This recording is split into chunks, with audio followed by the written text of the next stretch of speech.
장애계 이슈뿐 아니라 숨겨진 이야기까지 좀 더 나은 세상을 위해 샅샅이 파헤치겠습니다. 안녕하십니까, 윤석권입니다. 지난 7월 8일 정신장애인의 지역사회 생존권 확보를 위한 정신장애인 지역사회 생존권 연대가 공식 출범했습니다. 정신장애 관련 단체와 장청년 등 총 6개 단체로 구성된 연대는 앞으로 정신장애인 인권 옹호의 구심체로서 정신장애인 탈의료 및 복지정책 개발, 정신장애인 복지담론 확산과 시민사회 연대의 중심이라는 3대 비전 아래 활동하게 됩니다. 연대는 이날 기자회견에서 정부의 정신보건법 전면 개정안에 반대한다는 뜻을 분명히 밝히고 정신장애인의 권리와 지원 및 국민정신건강에 관한 법으로 개정하라고 촉구했는데요. 앞으로 연대의 정신보건법 전면 개정안 대응 관련한 활동, 정신장애인 인권센터 운영 등 정신장애인의 권익 옹호를 위한 지속적인 활동을 기대해 보겠습니다. 윤석권의 뉴스파이어 지금 시작합니다. 우리의 목소리가 세상을 변화시킵니다. 윤석권의 뉴스파이어.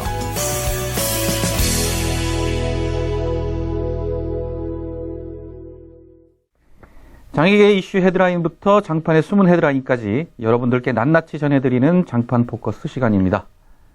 오늘 장판 포커스는 오프닝에서 언급한 정신장애인 지역사회 생존권 연대의 정신보건법 전면 개정안 대응 관련해서 정신장애인의 인권을 보장할 수 있는 올바른 정책 방향은 무엇이 있을지 이야기 나눠보겠습니다. 까미의 권호용 사무처장님과 연결했습니다. 예, 권호용 사무처장님. 네, 안녕하세요. 예, 반갑습니다. 네. 예, 먼저 지금 제가 까미의 권호용 사무처장님 이렇게 소개를 드렸는데요. 까미라는 데가 어떤 단체인지부터 좀 소개를 좀 해주시겠어요? 네, 까미는 Korean Alliance on Mental Illness라는 그 영문 약자인데요. 한국 정신장애연대고 2010년도 5월 달에 저희들 창립해가지고 지금까지 이제 장애인들, 말하자면 정신질환을 가진 분들하고 그 가족들의 그 인권과 어떤 삶의 질을 향상하는 것을 목적으로 해서 활동하고 있습니다. 예. 지금 방금 말씀하셨어요. 정신질환하고 정신장애 이렇게 구분해서 이렇게 쓰지 않고 계신데요. 제가 보니까 7월 4일자 그 성명서에도 이렇게 구분해서 쓰지 않고 있던데 정확한 용어의 차이가 뭡니까? 정신질환과 정신장애. 그러니까 정신질환은 이제 의학적인 판단에 의해서 이제 어떤 정신병이 있다고 이제 판정이 되는 그런 여러 가지 정신 분열병, 요즘 이제 조현병이라고 하는데 그런 거라든지 또 아니면 조울증이라든지 아니면 우울증이라든지 이런 그 신경에 의한 그런 기질적인 증상 아니면 그런 어떤 정신병적인 그런 망상이라든지 이런 이제 여러 가지 그 질환이 판정하는 기준이 있거든요. 그래서 정신과 의사 선생님들이 이제 그렇게 판단해서 정신병으로 판정되는 그런 질환을 이제 병적인 측면의 정신질환이라고 하고 또 장애는 이제 그런 어떤 정신질환으로 인한 그런 어떤 그 사회적인 어려움 이런 것을 이제 저희들 정신장애라고 하는데 아무래도 장애 개념은 장애인 권리 협약에 의해서 그거는 좀 상대적인 개념이고 사회와의 관계성 속에서 그런 장애로 인한 어려움을 돕기 위한 개념이니까 정신질환으로 인하여 그런 사회적인 여러 가지 어려움을 겪는 분들을 그냥 폭넓게 그냥 정신장애라고 이렇게 하고 있거든요. 좀 의료적인 접근은 정신질환으로 좀 표현이 되고 또 이런 정신질환이 좀 사회적 관계에서 설명되어질 때 정신장애 이렇게 쓴다 이렇게 이해하면 되겠네요. 예, 지금 입법 예고된 정신보건법 전면 개정안 이 성명서에는 지금 이게 의료계의 이해관계자만을 고려한 편파적 내용으로 되어 있다. 이렇게 성명서에 나와 있거든요. 그 편파적 내용의 골자는 무엇입니까? 지금 이제 그동안 우리 그 정신장애인이라든지 또 정장애인들 인권을 옹호하는 이제 측에서 이야기해온 것들이 우리나라는 너무 이제 그 어떤 정신질환이라는 정신장애에 대해서 그 국가적으로 아니면 또 여러 가지 사회 서비스가 제공되는 게 너무 그런 의료 특히 그 입원시키는 그런 위주로 너무 편향돼 있다. 그리고 너무 집중돼 있고 독점돼 있다. 이런 주장을 해서 그 정신장애를 가진 분들이 좀 사회생활을 할 수 있도록 좀 뭔가 좀 자유를 허용을 하고 또 여러 가지 사회적인 차별을 없애라고 이렇게 이야기를 했는데 이번 정신보건법 전부 개정안에는 그런 측면은 거의 뭐 약간 다루어졌지만 거의 지금 현재 상황을 뭔가 이렇게 고쳐나갈 만큼 그런 의미에는 너무 약하고 오히려 뭐 정신건강 증진 사업을 이제 전 국민을 상대로 하겠다든지 또 정신건강의 증진의 장이라고 해가지고 여기 이제 뭐 무슨 하여튼 전부 그 정신건강 그 의료에 관한 그리고 보건에 관한 내용이 전부 들어가 있고 그리고 정신질환자들의 어떤 차별 개선이라든지 또 어떤 사회생활을 할 수 있게끔 지역사회 중심으로 여러 가지 그 서비스를 제공하는 이런 측면의 어떤 목표라든지 이런 데 대한 내용이 없고 무엇보다도 이제 우리 사회에서 그 인권 침해로 이제 뭐 그 어떤 규정이 되고 있는 그 정신질환자에 대한 그 비자의 입원 말하자면 강제 입원하고 또 그리고 장기간의 그런 병원에 입원돼 있는 이런 면을 개선하기 위해서 별 내용이 없다. 그래서 오히려 이거는 오히려 의료계 이해관계만을 고려한 그런 내용이다. 이렇게 이제 보고 우리 연대에서 그러한 측면을 성명서에 담은 내용입니다. 예, 예. 지금 방금 말씀하셨어요. 비자의 입원, 그다음에 비자의 입원이라는 게 자기 의지와 상관없이 입원하는 것, 그걸 말씀하시는 거죠.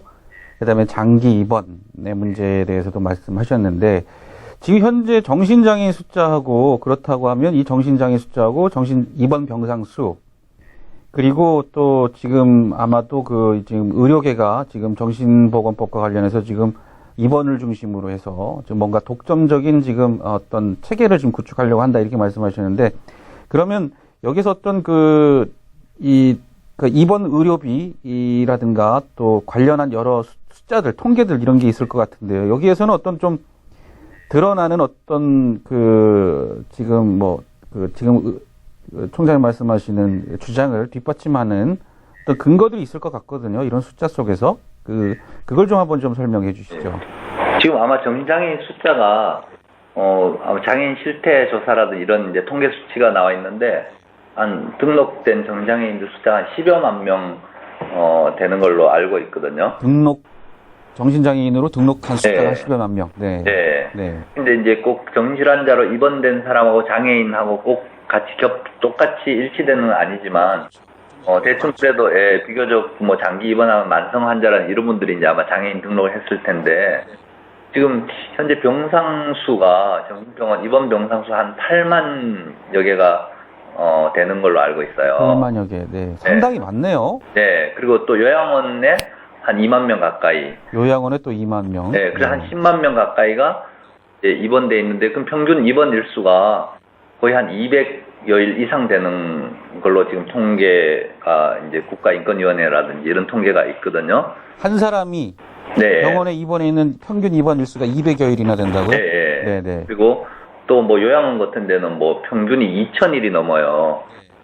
그러니까 거의 뭐 정신질환자들은 거의 다 그 병원에 입원해 있는 숫자하고 거의 비슷하니까 그러니까 거의 다 장애인들은 입원해 있다는 이런 그런 의미가 될 수도 있거든요. 보면 그러네요. 네. 그러니까 근데 장애인이라고 꼭 병원에 입원해 있으라는 거는 그거는 아니잖아요. 장애인도 지역사회에 독립해서 거주할 수 있는 그런 장애인 권리협약에도 나와 있는 그런 권리 인권이 있잖아요.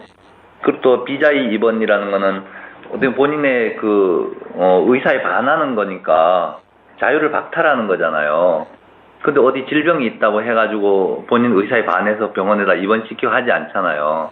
본인 동의를 받아야 되잖아요. 근데 정신질환이라든지 정신장애를 이유로 해서 본인의 의사에 반해서 하는 건 이건 분명히 장애로 인한 차별이거든요. 차별은 장애인 권리협약에 장애로 인한 차별이 허용되지 않고 또 특별히 이런 거는 장애인 권리협약 12조에 의하면 장애인도 동등한 그 의사 능력이 있는 걸로 이제 이렇게 선언을 해놓은 거라고. 이건 당연한 인권인데 그러한 내용이 준수가 안 되고 결국 그러한 그런 어떤 법규상의 인권 침해적인 조항과 또 정부에서 하는 거는 예산을 이제 그 정신의료비로 쓴 예산이 의료보험 예산하고 의료급여 예산이 있는데 의료급여 예산은 이제 수급자들 이런 의료보호 대상자들한테 정부에서 의료비를 지급해주는 예산인데 그런 예산이 합치면 거의 한 2조 원 가까이 되거나 그 이상이 되거나 그래요. 근데 정신질환자들을 위해서 지역사회에서 이 사람들의 어떤 지역사회에 거주하기 위한 여러 가지 시설 운영이라든지 정부에서 어쨌든 그런 일을 위해 세운 정신보건센터 이런 예산을 다 합쳐도 몇백억 단위예요. 그러면 이 정신의료비, 특히 입원 진료비에 거의 한 6천억인가? 7천억. 이 정도 사용하고, 그리고 대부분 정신장애인들을 입원시켜 놓고, 지역사회에서는 몇백억 예산을 배정해가지고는 지역사회에 살 수 있는 여건이 안 되는 거죠. 그러니까 이거는 한쪽은 전혀 없게 만들어 놓고, 한쪽은 또 너무 그쪽에만 집중돼 있고, 이거는 통계 수치하면 명백한 그런 잘못된 내용들이죠. 예. 이게 이런 생각이 드네요. 변호사님 말씀을 들어보니까 정신장애를 가지고 있는 또 정신질환을 가지고 있는 장애인들이 어쨌든 사회에서 좀 위험하다. 그래서 이분들을 입원시켜야 된다. 근데 결국은 이제 그런 이제 알 수 없는 근거에 알 수 없는 두려움으로 인해서 정신장애인들 병원에 입원시키고 또 이쪽에 그 의료계의 어떤 이런 영향력을 강화시켜 나가고 그쪽에 또 예산을 배정하고 이게 좀 뭔가 좀 문제가 있어 보이는데 정신장애인들이 그렇게 위험한가요? 어떻습니까? 그건 오히려 조사된 내용에 의하면 오히려 정신장애를 가진 사람이 범죄를 저지르는 그런 숫자는 정신장애가 없는 사람이 저지르는 숫자에 비교할 때 15분의 1 정도라는 거예요. 우리 정신장애를 가지는 분들은 오히려 더 마음이 약하고 또 정신장애로 인해서 오히려 뭔가 자신감이 없고 이런 경우가 훨씬 대다수인데 그렇다고 또 정신질환으로 인한 망상이나 이런 걸로 인해서 어떤 범죄라든지 이런 피해 사건이 하나 일어나면 그게 전부인 양 그렇게 과장되게 이렇게 이야기를 하고 또 그걸 이유로 사람들을 자꾸 그냥 가두고 수용하고 이런 식으로 나가는 거는 그거는 정확한 어떤 사실이라든지 지식에 근거한 행동이 아니고 그건 하나의 편견이라든지 이 시대에서는 점점 없어져야 될 내용들이 우리나라에는 그대로 남아 있어서 그게 참 안타까운 일이죠. 어떻게 보면 그런 편견이 지금 그런 편견으로 인해서 정신장애인들을 좀 더 살기 어렵게 만들고 또 이렇게 예산의 왜곡 분배를 가져왔다. 이런 얘기도 있을 수가 있겠네요. 그리고 아까 총장님 말씀하신 것 중에 어떻든 지금 이 정신보건 개정안이 유엔 장애인 권리 협약에도 지금 위배되고 있다 이렇게 말씀하셨어요. 그리고 그 점을 잠깐 말씀하셨는데 제가 궁금한 거는 어떻든 총장님께서 변호사님이시니까 이게 유엔 장애인 권리 협약이 이게 국내법하고 예를 들면 이제 지금 이제 위배된다고 하셨으니까 지금 상충되는 거 아닙니까? 어떻습니까? 그 권리협약이라는 게 국내법하고의 관계라는 게? 이제, 장애인 권리협약도 하나의 이제 조약이거든요. 조약이는 국가 간의, 약속이고, 국가 간의 계약이고, 우리나라, 그렇게 해서 이제 만들어진 국제법이라고요, 장애인 권리협약은. 국제법이고 또 인권에 관한, 법이거든요. 법인데, 우리나라 헌법에는 분명히 어떤 적인 그런 법률을 존중하고 그런 국제 질서를 존중하는 그런 내용이 들어있고 또 우리 헌법에 그런 국민의 기본권으로 수록되어 있는 그런 자유권이라든지 여러 가지 참정권이라든지 사회적인 권리라든지 아니면 또 사회보장에 관한 권리라 이런 모든 기본권에 관한 거는 다들 유엔 인권선언이라든지 국제협약이라든지 여러 가지 국제법에서 다 그 내용을 따와가지고 수록된 내용이거든요. 결국 장애인 권리협약도 거의 우리나라의 헌법에 있는 내용이 협약으로 이렇게 잘 정리된 그런 내용으로 보셔도 되고요. 한편은 장애인 권리협약에 우리나라가 거기에 협약에 이제 가입을 했고 또 2009년도에 비준을 했거든요. 2009년도부터는 우리나라가 이 장애인 권리협약을 국내에서 이제 법을 협약에 맞도록 모든 법을 재개정할 의무가 주어지고 있어요. 우리 정부가. 그러면 네. 장애인 권리 협약이라는 게 그러면 우리나라가 비준을 했으니 이게 그러면 만약에 지금 현재 현행 법률들이 관련 법률들이 권리 협약에 위배가 된다 그러면 권리 협약이 그 상위법적 개념이라고 이렇게 봐야 되는 건가요? 그렇죠. 우리 국가는 권리 협약에 따라서 국내법을 협약에 맞춰 나갔다고 국제사회에 약속을 했고 우리나라가 당연히 국제사회 국제법을 존중을 해야 되고 또 이거는 인권에 관한 거거든요. 장애인 인권에 관한 거니까 이건 장애인도 우리가 동등하게 권리를 보장받아야 되는 거 우리 헌법에도 동등한 평등권도 있고 또 차별금지에 관한 내용들이 다 있어요. 그러니까 이게 장애인 권리 협약이 뭐 특별한 거가 아니라 이미 장애인이 가지고 있는 인권을 여기에 그대로 수록한 내용인데 우리 정부에서 그걸 어기면 안 되죠. 우리가 지금 현재 협약이 위배되는 건 우리가 잘못된 거지 협약이 잘못된 건 아니거든요. 예. 어떻든 우리나라가 이 권리 협약 비준을 했기 때문에 존중하고 또 위배되고 있는 법률들에 대해서는 개정을 해야 되는 게 당연하다 이 말씀을 하시는 거네요. 자, 아까 그 말씀하신 것 중에 또 이 지역사회에서 이제 정신보건센터 이렇게 설립이 되어서 그쪽에 좀 지원을 해야 된다 이런 말씀하셨는데 있기는 있잖아요 현재. 근데 지금 정신보건센터라는 게 이게 그 뭐 어떤 설립 근거, 그 다음에 뭐 기능 뭐 이런 게 무엇입니까? 정신보건센터는 지금 개정되기 전에 그 법률에도 정신보건센터에 관한 그런 규정은 있었거든요. 있는데 이제 이번 개정 법률에서는 정신보건센터의 그런 기능을 좀 더 이렇게 확대하는 그런 내용이 들어가 있어요. 근데 이제 문제는 정신보건센터가 뭐 있냐 없냐 뭐 이런 게 중요한 게 아니라 그러니까 외국에서도 미국 같은 데는 1960년대 초반부터 정신병원을 없애고 정신질환자들을 지역사회에 퇴원시켜가 지역사회에 거주할 수 있도록 여러 가지 지역사회 중심의 서비스가 이루어져 왔거든요. 그 중심이 되는 게 정신보건센터였거든요. 그래서 1960년대 정신보건센터를 이제 통해서 지역사회에서 정신질환자들이 생활할 때 아무래도 정신장애로 인한 여러 가지 어려움을 이제 돕기 위해서 그 사람들이 뭐 약 관리하도록 좀 도와준다든지 또 약을 처방해 준다든지 여러 가지 직업 재활을 해 준다든지 아니면 뭐 그 사람들이 이제 집을 이렇게 이제 마련할 수 있도록 공공주택을 연결해 준다든지 이런 여러 가지 일들을 했는데 우리나라는 센터는 이제 설치가 거의 돼 있는데 이것이 되게 정신 이제 의료기관에 위탁이 돼서 운영이 돼요. 그러니까 정신의료기관을 운영하는 이제 정신과 선생님들 아니면 거기에 고용돼 있는 분들이 이제 센터장이 돼 있는데 이분들이 대부분 다 파트타임이에요. 그러니까 거기에 상근하는 선생님은 거의 없고 거기에 일주일에 한 번 정도 와서 이제 뭐 좀 몇 케이스 이렇게 봐주는 요런 정도 운영되고 있으니까 상대적으로 센터의 모양은 있지만 기능이 굉장히 약해요. 그래서 뭐 주로 뭐 보면 뭐 가서 뭐 무슨 작업 같은 거 하는 그런 프로그램 운영한다든지 아니면 무슨 행사 한다든지 뭐 이런 일들을 주로 많이 하고 또 요즘은 또 자살 예방 사업에 대해서 역점을 두고 정부 이제 뭐 자살 뭐 누가 신고 들어오면 그거 하고 그런 일에 또 치중을 하는 거예요.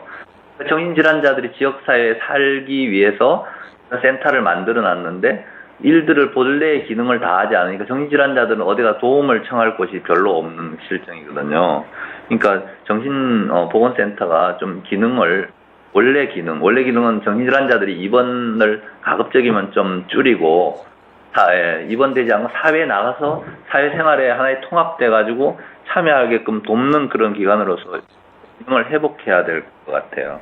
그러니까 그런 기구가 되는데 오히려 지금 이게 정신의료기관에 지금 위탁 운영돼서 관리가 되고 있으니까 사실은 어떻게 보면 지금 사실 정신과 의사 선생님들 의료계의 영향력 아래 놓이게 돼서 제 기능을 할 수가 없는 거네요. 사실은 본래 기능을 하기 어려운 구조로 지금 이렇게 해놓고 있다고 좀 봐야 되겠네요. 근데 이제 정신과 의사 선생님들도 좀 이제 본인들도 이제 그 부분에 대해서는 자기네들도 억울하게 생각하는 게 이거는 정부에서 그렇게 하도록 여건을 마련해 줘야 되고 그렇게 해야 되는데 이제 뭐 이 상황에 대해서는 우리가 책임이 아니라 정부의 책임이다 이렇게 또 국민들이 그런데 별로 관심이 없지 않냐 국민들이 오히려 입원 시켜야 되고 조금 나와가지고 뭐 이렇게 사고가 나면 그런 책임이 정신과 의사한테 있는 것처럼 이렇게 하는 데 대해서 좀 본인들이 억울하다 이렇게 말씀하신 분들도 있어요. 그럼 우리나라에는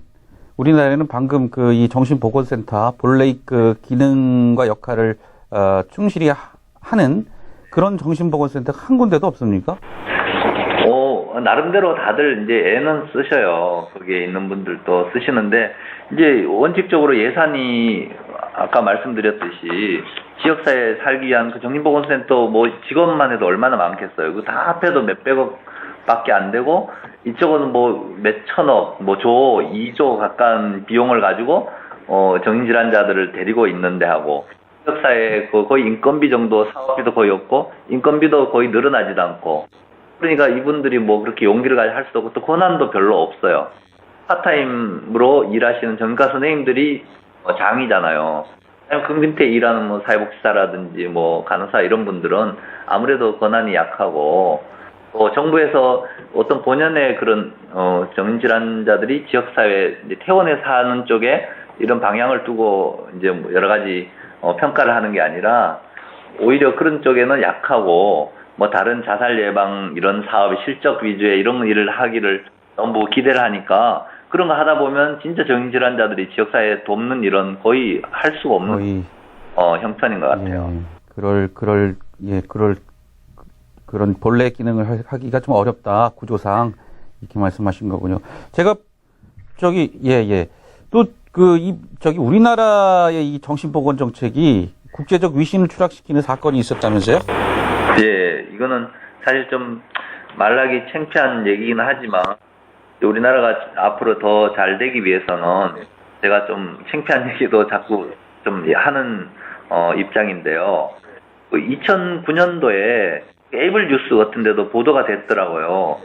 그러니까 2009년 5월 22일 날 캐나다 그 온타리오주 그 연방 법원에서 이제 한국 사람에 대해서 판결을 했더라고요.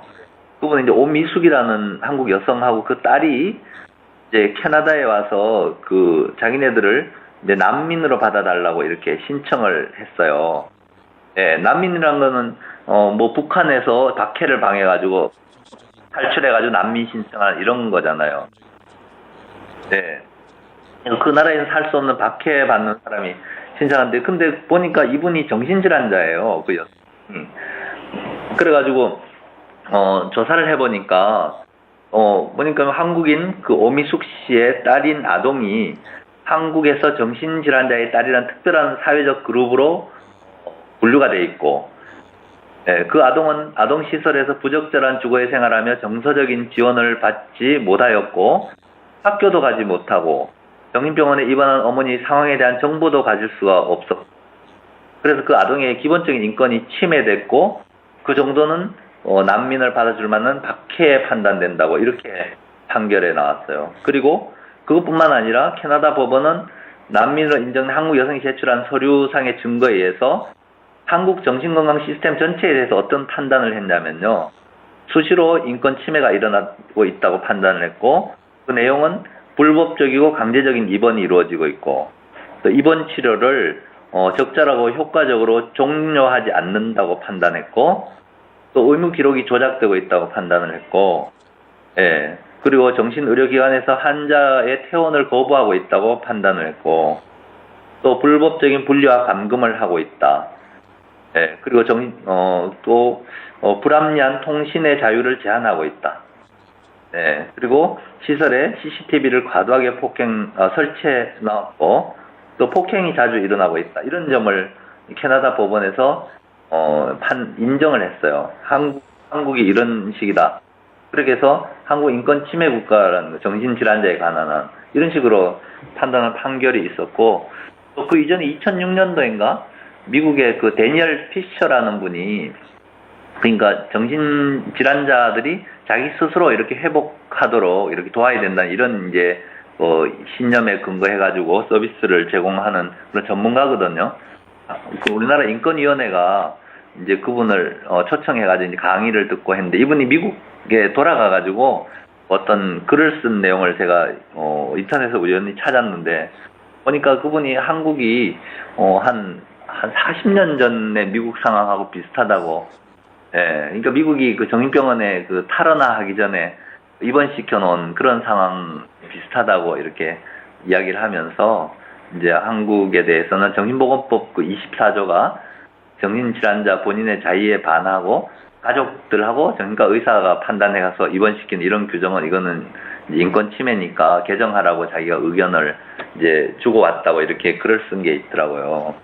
그러니까 뭐 얼마 전에 그 OECD에서 오신 그런 전문가들도 영국 상황보다는 한국이 한 50년 뒤처진 것 같다.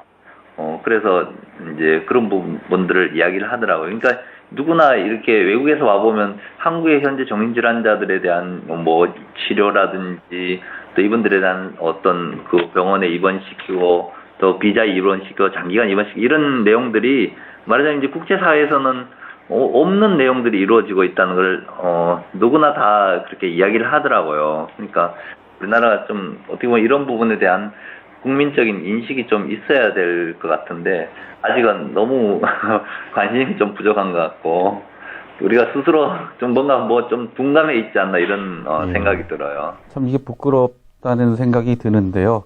이 정신장애인에 대한 막연한 그 편견과 공포 또 이것들을 조장하는 그 언론의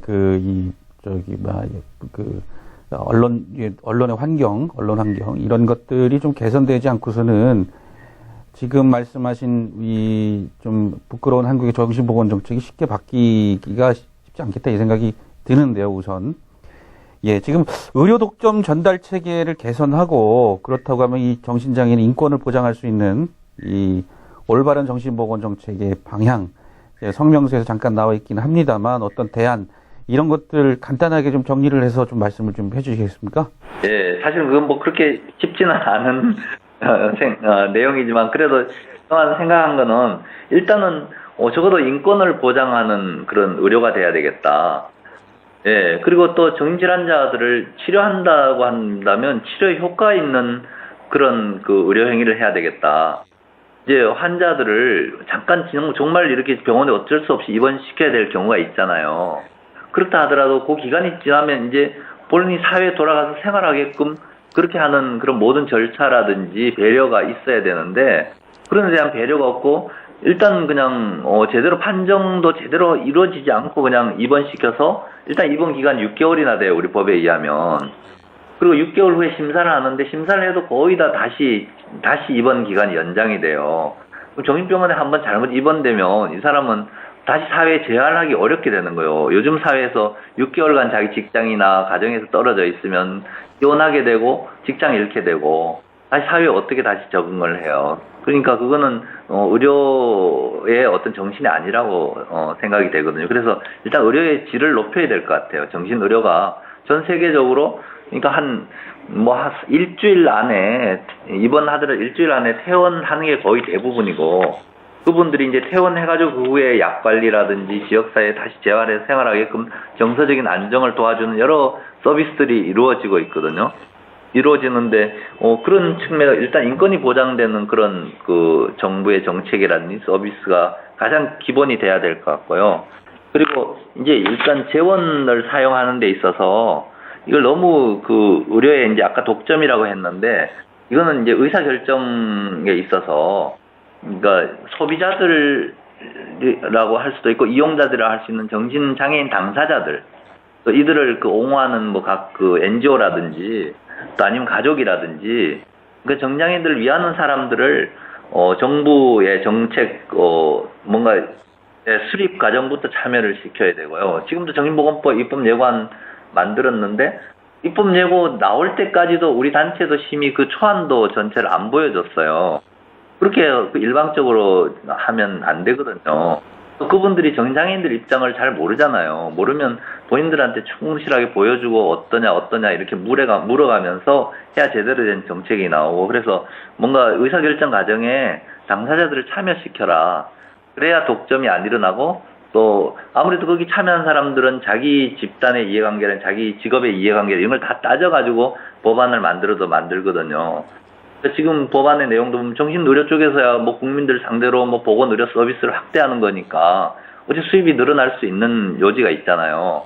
그분들은 좋겠지만 소각이 자기는 우리는 너무 열악한 부분에 조금 더 배려가 없는 그런 법안이 이렇게 나오는 거는 사실 전혀 이런 그 본인들의 의견을 참여를 안 시키니까 이런 일이 일어난 거거든요. 그래서 그런 부분에 좀 정부가 적극적으로 참여시키고 그리고 참여의 방향, 그런 정책의 방향, 인권을 보장하고 또 의료를 제대로 서비스를 제공하는 이런 방향으로 하겠다는 그런 마음만 있으면 아마 뭐 개선해 나가는 거는 그렇게 어려운 일은 아니라고 생각되거든요. 예. 예. 어쨌든 오늘 권호영 사무총장님 마지막으로 이 법안 개정안에 있어서 이해 당사자들의 그 참여는 매우 필요하다 이 말씀하셨어요. 예. 오늘 말씀 여기까지 듣도록 하겠습니다. 네, 감사합니다. 예, 오늘 말씀 감사합니다. 네, 안녕히 계십시오. 조금 더 나은 세상을 위한 목소리 윤석권의 뉴스파이어.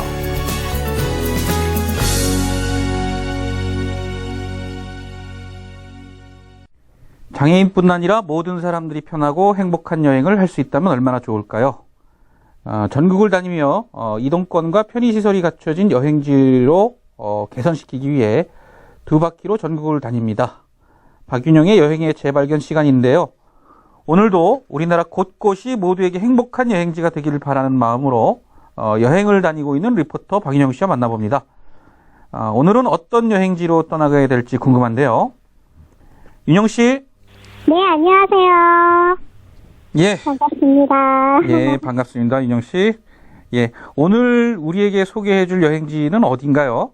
네, 지난 7월 17일 날 MBC에서 이미 방영이 됐었죠. 네. 가볍게 떠날 수 있는 당일치기 여행지 충북 음성을 소개해 드리도록 하겠습니다. 음성 그렇게 서울에서 그렇게 멀리 먼 거리는 아닌 것 같은데요. 네네, 서울에서 출발하면 2시간 정도 이제 소요가 가능하고요. 그렇게 되면 뭐 숙소 걱정 없이 간편하게 다녀오실 수가 있을 것 같아요. 네. 그렇다면 오늘 윤영 씨가 그 음성을 소개해 주시겠다고 하는 해주시겠다고 하는데 어디 갔다 오셨습니까? 첫 번째로는 큰바위 얼굴 테마파크를 다녀왔고요. 두 번째로는 유엔 사무총장 단기문생가 기념관도 다녀왔고요.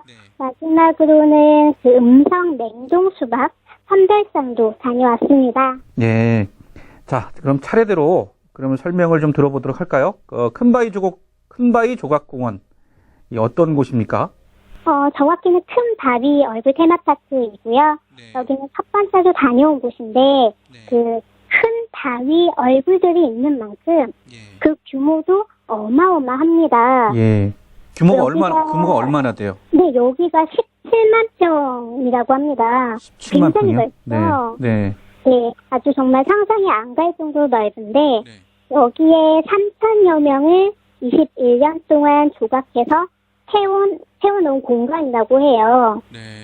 그래서 여기에 있는 인물들은요, 정치, 경제, 사회, 문화 등의 분야에서 위대한 업적을 달성한 위인들의 얼굴을 조각해서 둔 공원입니다. 예, 이거 어마어마한데요. 17만 평.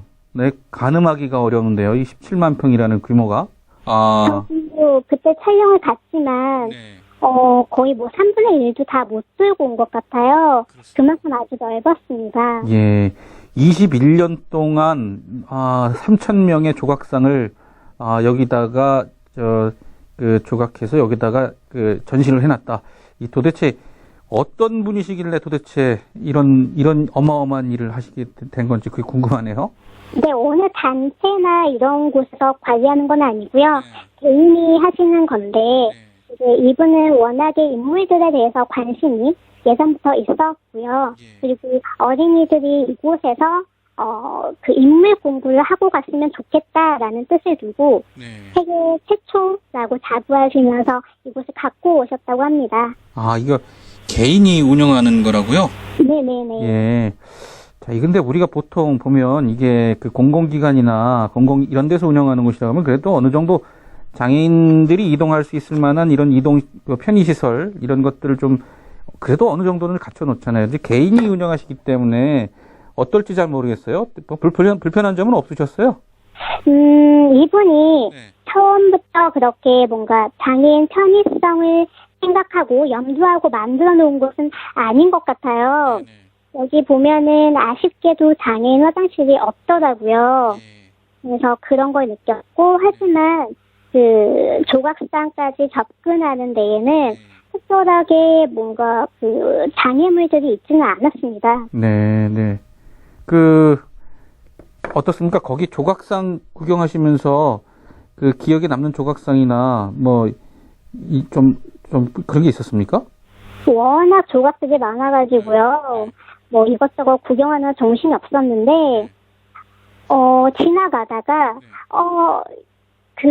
한 손에는 수첩을 들고 계시는 여성분이 계셨어요. 예, 수첩을 들고 있는 여성이요? 네. 느낌 오시나요? 잘 모르겠는데.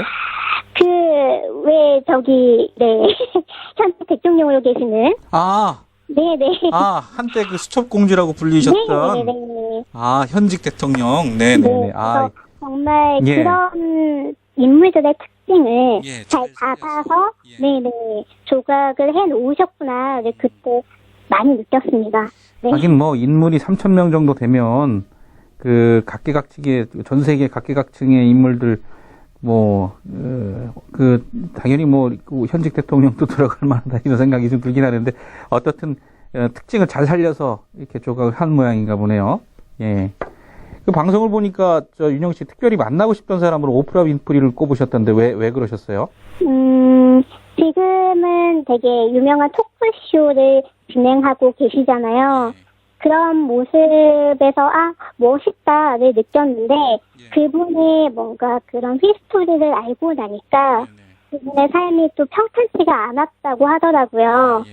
만약에 과거에 오프라 윈프리가 자신의 과거에만 매여 있었다면 지금과 같은 모습을 하고 있지 못할 거잖아요. 그래서 저도 뭔가 더 안주하지 말고 앞으로 나아가야 되겠다라는 영감을 많이 얻었습니다. 예. 네. 참 특별한 생각들 또 조각공원 다니시면서 그런 생각도 좀 들 수가 있겠네요. 그럼 그 다음에 간 곳은 또 어디세요? 저희 입장료를 말씀해 드려야죠. 이거 잊어버릴 뻔했네. 어떤 거요? 틈바위 얼굴 테마파크를 이용하실 때 입장료가 있습니다.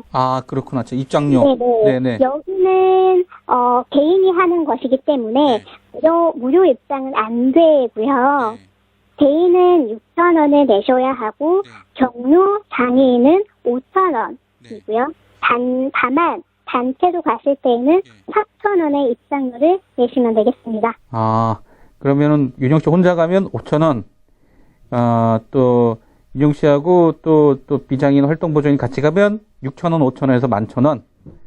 근데 단체로 가면 어떻든 4,000원씩 이렇게 간다 이 말씀이시죠? 예.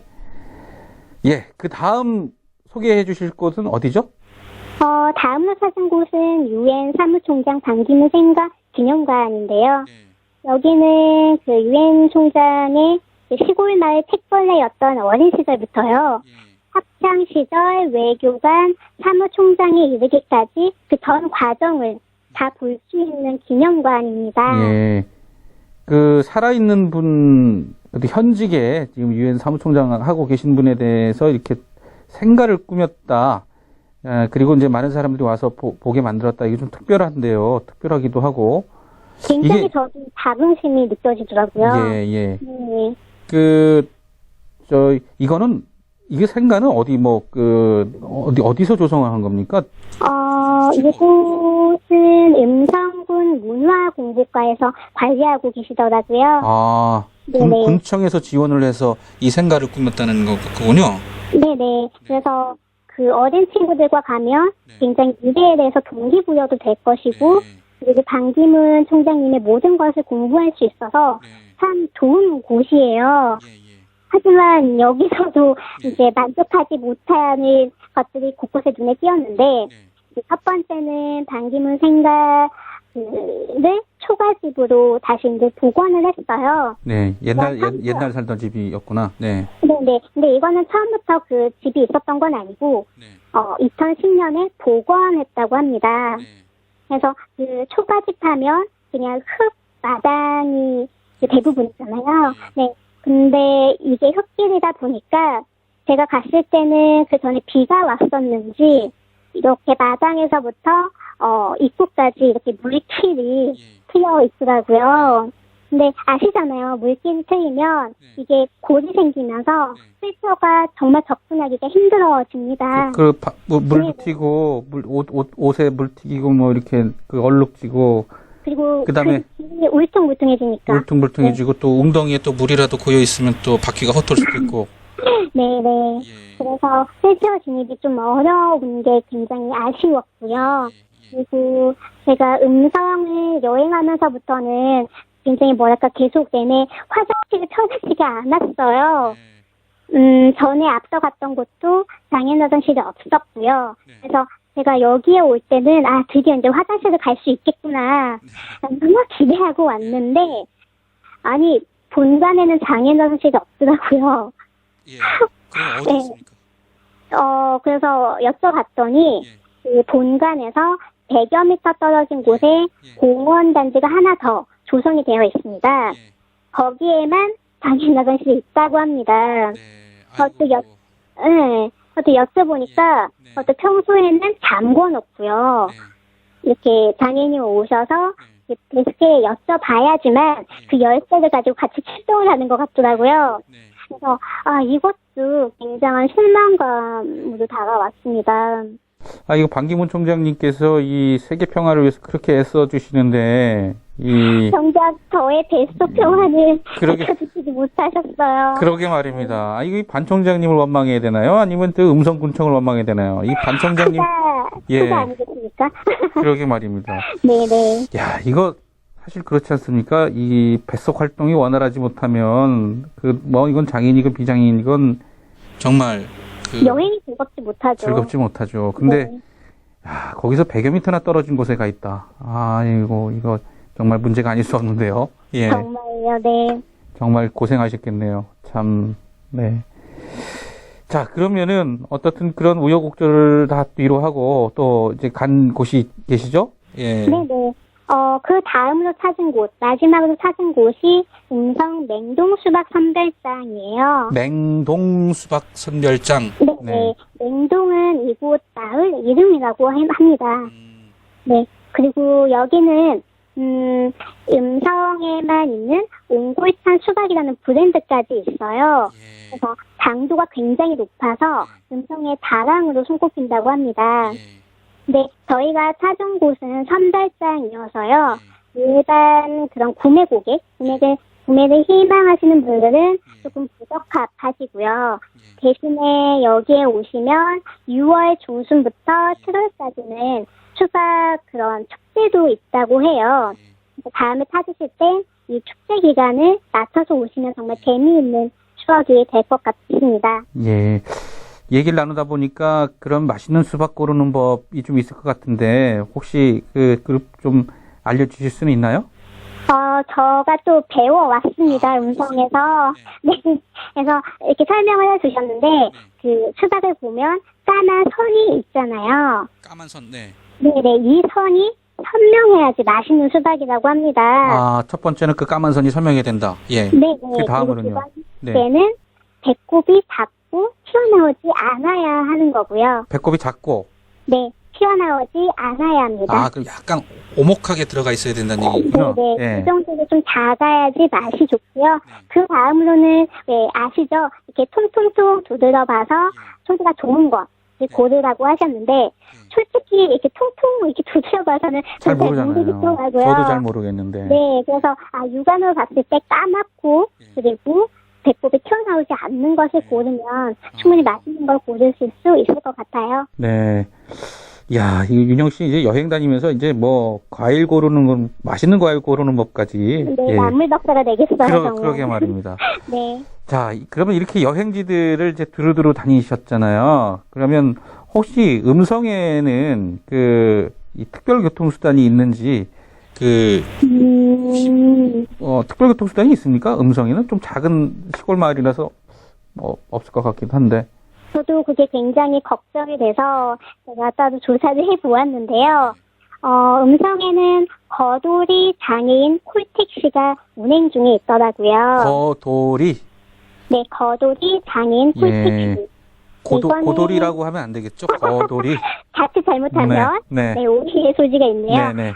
이거는 음성군에서 음성복지관에 3년 동안 위탁 운영을 하게 했어요. 네. 그래서 대수가 많은 건 아니고 네. 단 한 대밖에 한 대. 없더라고요. 네네. 여기 운행을 하는 지역이 음성군 전 지역과 경계 인접 지역까지는 간다고 합니다. 근데 이게 다 좋은 게 아니라 공휴일을 제외한 월요일부터 금요일 오전 8시 그리고 오후 6시까지만 이용이 가능하고요. 그래서 보시면 아시겠지만 들으셨으면 아시겠지만 공휴일을 제외한 평일이고 네. 시간대를 봐도 8시부터 6시까지니까 거기 뭐그 지역 장애인들을 뭐 병원 다니고 이 정도밖에 안 될 것 같아요. 그래서 여행객이 이용하기는 좀 힘들지 않을까라는 현실적인 걱정도 해보았습니다. 예, 그거는 뭐 어쩔 수가 없겠네요. 뭐 차가 한 대면은 딱 보니까 이걸 운행하시는 분들 한 대라는 생각밖에 안 되는데 그 근무 시간이 딱 정해져 있네요. 오전 8시부터 오후 6시까지. 그냥 칼같이 그러니까 어떻게 보면 장애인을 장애인이 주인이라기보다는 이 차를 관리하는 사람들 편의의 관점에서 지금 운영되고 있다는 느낌을 질 수가 없네요. 제가 네. 음성에 가면 오후 6시 이후부터 못 나오는 거잖아요. 그러게 말입니다. 예. 갈 때는 어떤 8시 이후에 차를 이용할 수 있을지 모르지만 6시 넘어가면 꼼짝없이 갇혀야 되는 거네요. 음성에. 예. 자, 윤영 씨, 그럼 이번 여행지의 베스트 장소하고 워스트 장소를 꼽아 주시죠. 그럼 먼저 베스트는요? 가장 어려운 시간입니다. 네. 이번 주 베스트는요, 큰바위 얼굴 테마파크로 하겠습니다. 큰바위 얼굴 탐파크. 네네. 7만 평을 자랑하는, 네. 그렇죠. 규모도 규모지만 그 인물에 대한 상세한 설명문이 굉장히 인상적이었어요. 그래서 어린아이들과 가면 책에서 배우는 것보다 더 생동감 있게 학습이 될 것 같아서 이번 주 베스트로 꼽겠습니다. 17만 평을 자랑하는 지구상에서는 단 하나뿐인 큰바위 얼굴 공원. 예. 그 다음으로 워스트는요? 네, 월스트는 예상하셨나요? 유엔 사무총장의 생가 기념관인데요.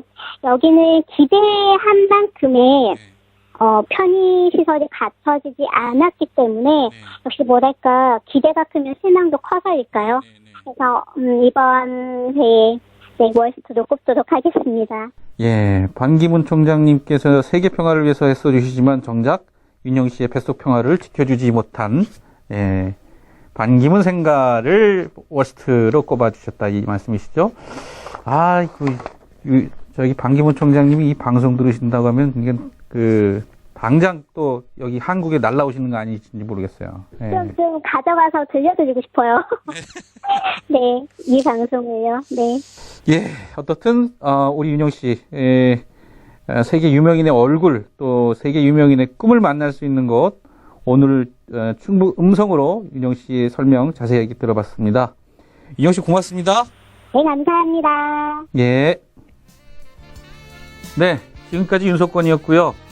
앞으로 장애계의 목소리를 모아 다양한 소식들 더 힘껏 파헤쳐 보도록 하겠습니다. 윤석권의 뉴스파이어 오늘은 여기까지입니다. 감사합니다.